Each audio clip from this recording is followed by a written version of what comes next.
설 명절 아침, 지금 이 순간 여러분 머릿속엔 무슨 생각이 가득한가요? 오늘 줘야 할 세뱃돈, 차례상 비용, 부모님 용돈, 이미 계산기를 두드리고 계신 건 아닌가요? 최근 설문조사에서 명절이 가장 부담스러운 이유 1위로 현금 지출이 꼽혔습니다. 조카가 많은 집은 세뱃돈만으로 수십만 원. 거기에 차례상 비용까지 합치면 명절 하루에 100만 원이 훌쩍 넘기도 하거든요.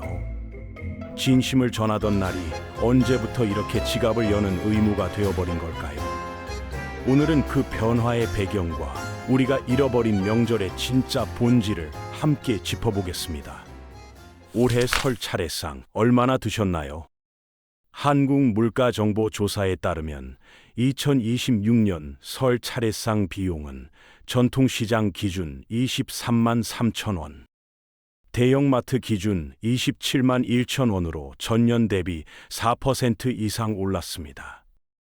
물가는 오르는데 지갑 사정은 그대로니 명절 준비 자체가 이미 부담으로 시작되는 거죠. 그런데 차례상보다 더 무서운 게 있습니다. 바로 세뱃돈입니다. 불과 1년 전만 해도 중고등학생 세뱃돈 기준은 5만 원이었거든요. 그게 2026년 들어서 10만 원으로 훌쩍 뛰어버렸습니다. 말 그대로 세뱃돈 10만 원 시대가 온 겁니다.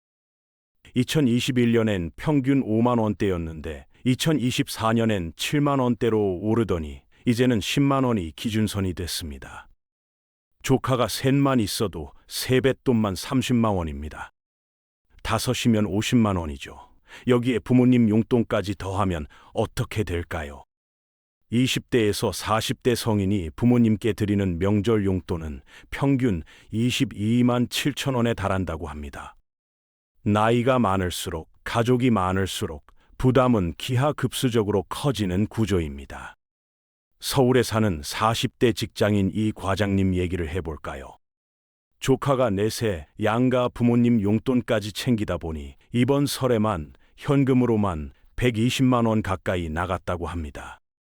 상여금도 없는 달에 이 돈을 어떻게 마련했냐고요? 카드 할부로 충당했다고 하더군요.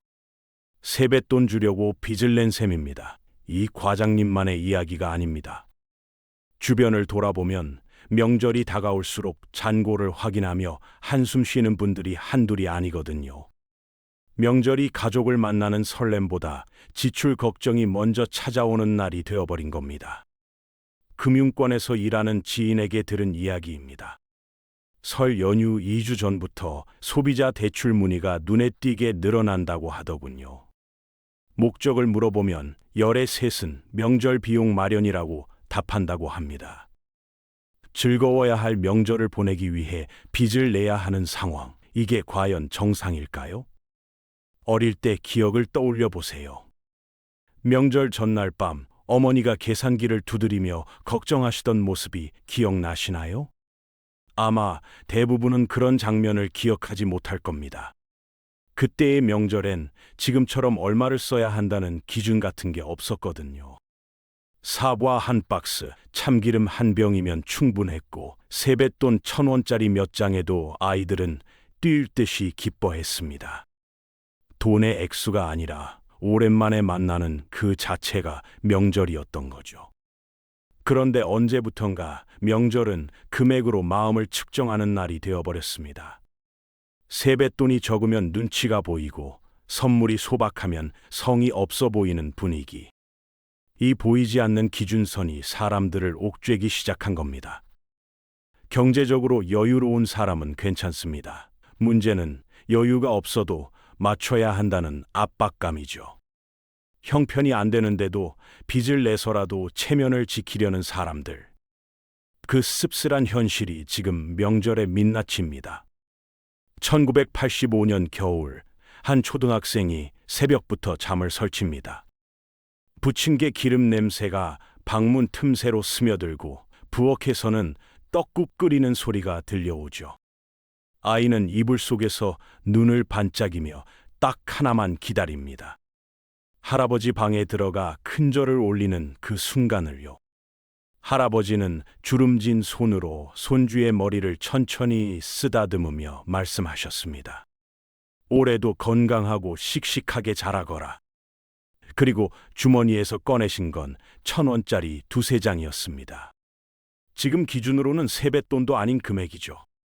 하지만 그 아이에게 그 돈은 세상에서 가장 큰 선물이었습니다. 할아버지의 따뜻한 손길과 함께였으니까요. 명절 선물이라고 해봤자 사과 한 박스, 인삼 몇 뿌리가 전부였습니다. 포장이 화려하지 않아도 브랜드가 없어도 아무도 뭐라 하지 않았거든요. 오히려 그 소박함이 당연했고 다 같이 마당에서 윷놀이를 하다 보면 해가 금세 저물었습니다. 방앗간에서 갓 뽑아온 가래떡을 썰어 나눠 먹던 그 시간이 명절의 전부였습니다. 돈이 없어서 소박했던 게 아닙니다. 돈의 크기로 마음을 재지 않았던 겁니다. 그때의 명절엔 지금처럼 얼마짜리 선물인지 세뱃돈이 기준에 맞는지를 따지는 시선이 없었습니다.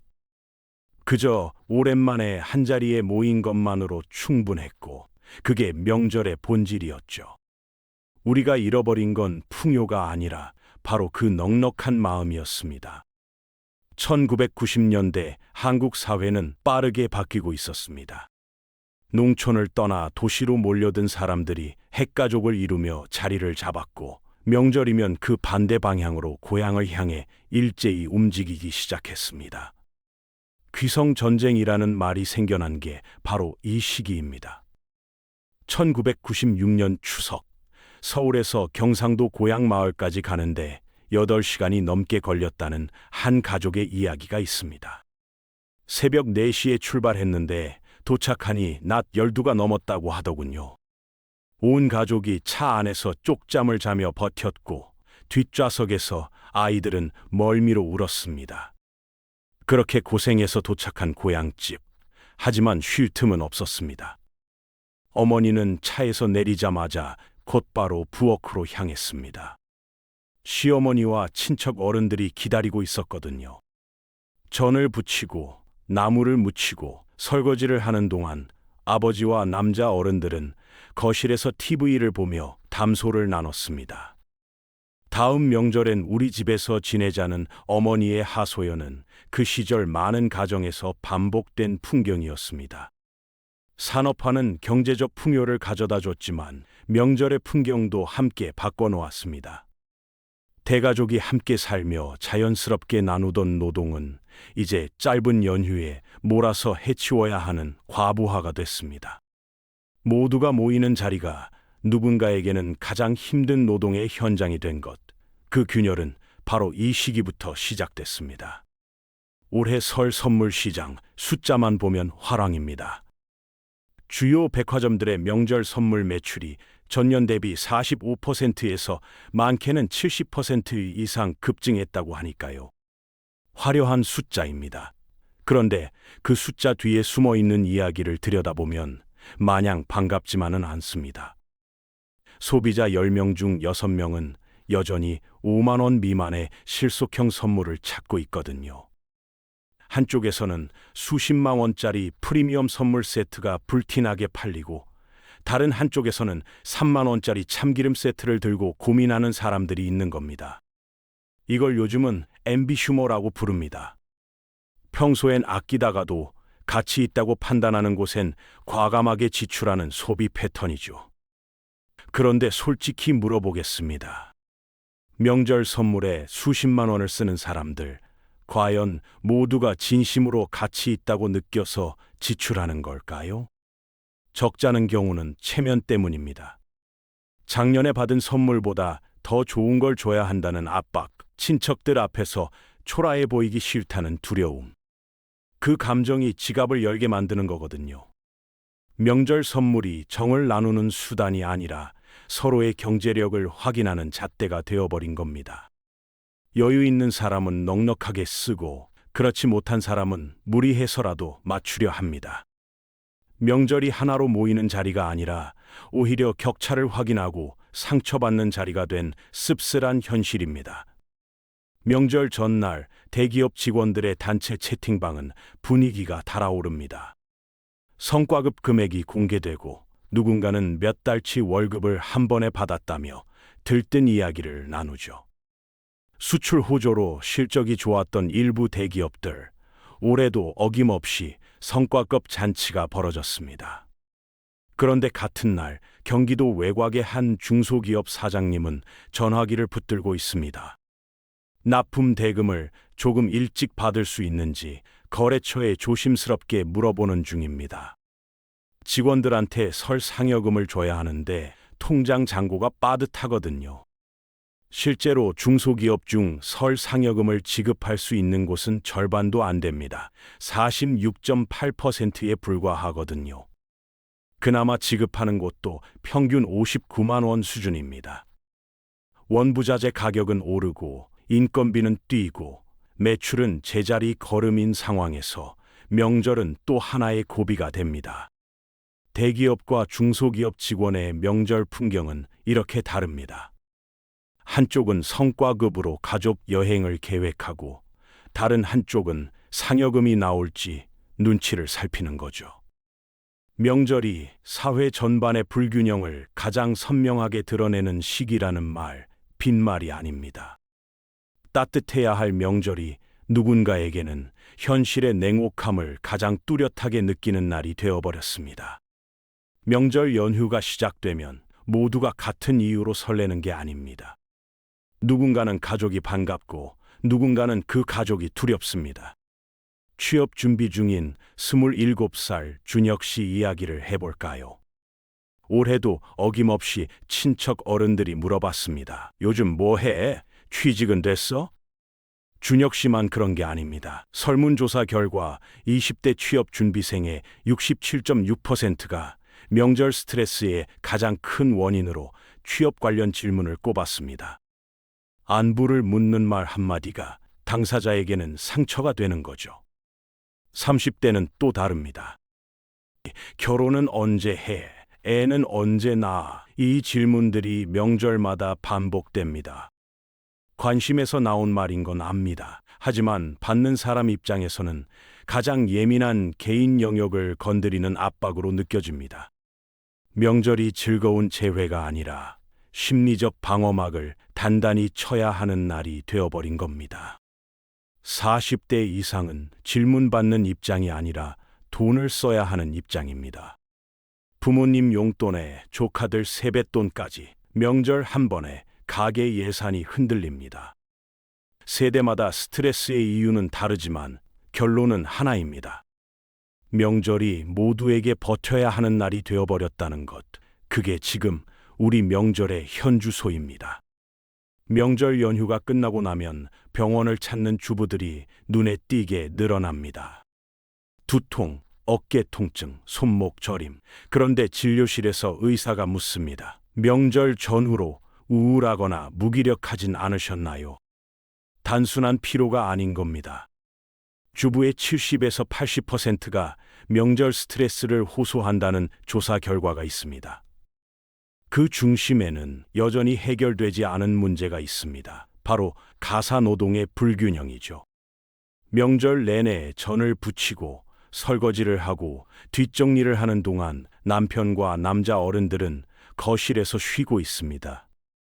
소외감과 억울함이 쌓이다 보면 결국 부부 사이에 불씨가 생기는 건 시간 문제입니다. 이걸 전문가들은 명절 증후군이라고 부릅니다. 단순한 피로감을 넘어서 우울감, 분노, 두통, 팔다리 저림 같은 신체 증상까지 동반하는 심리적, 신체적 질환입니다.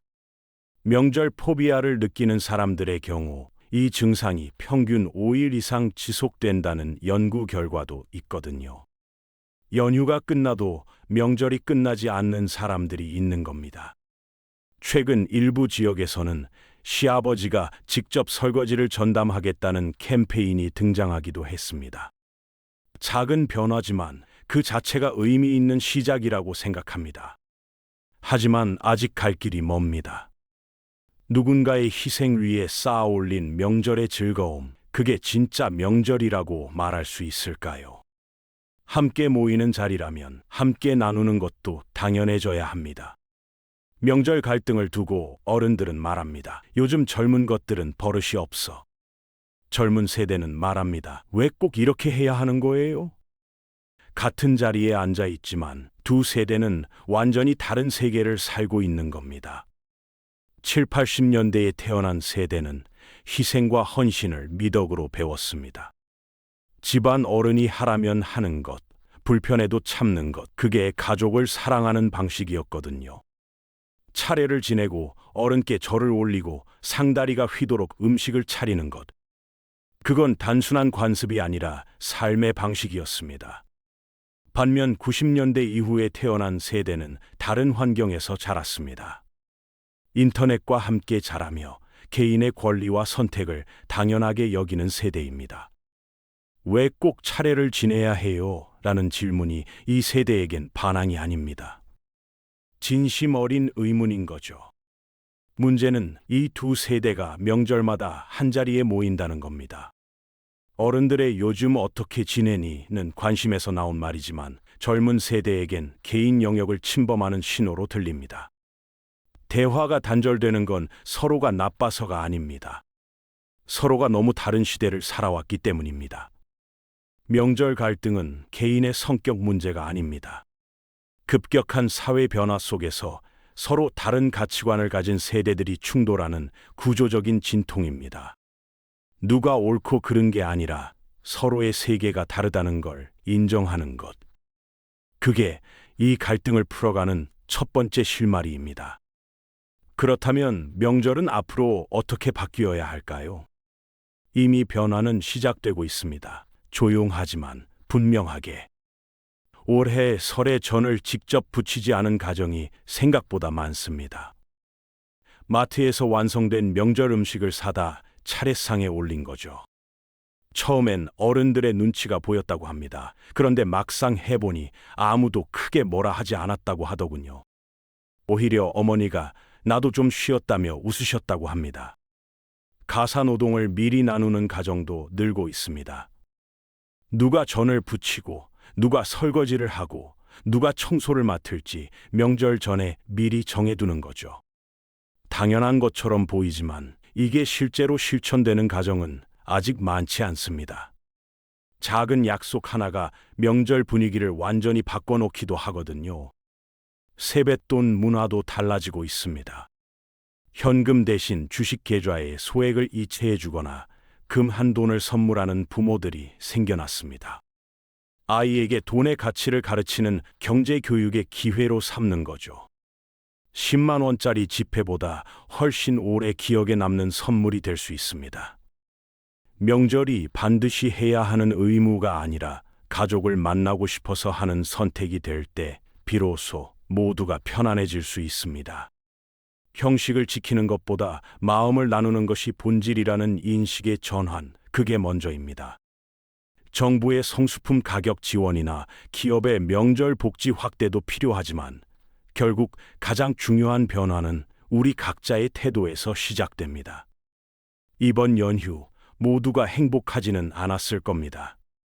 누군가는 웃으며 보냈겠지만 누군가는 이를 악물고 버텨낸 시간이었을 겁니다. 그 마음 충분히 이해합니다. 완벽한 명절을 만들려는 강박을 내려놓으세요. 체면보다 솔직함이, 형식보다 따뜻한 말 한마디가 가족을 더 가깝게 만듭니다. 힘들면 힘들다고 말하고 도움이 필요하면 손을 내미는 것. 그게 가족을 사랑하는 가장 용기 있는 방법입니다. 명절은 시대와 함께 변해왔고 앞으로도 변할 겁니다. 그 변화의 방향은 결국 우리 각자의 선택이 만들어갑니다. 남은 연휴, 가장 편안한 모습으로 곁에 있는 사람과 함께 하시길 바랍니다.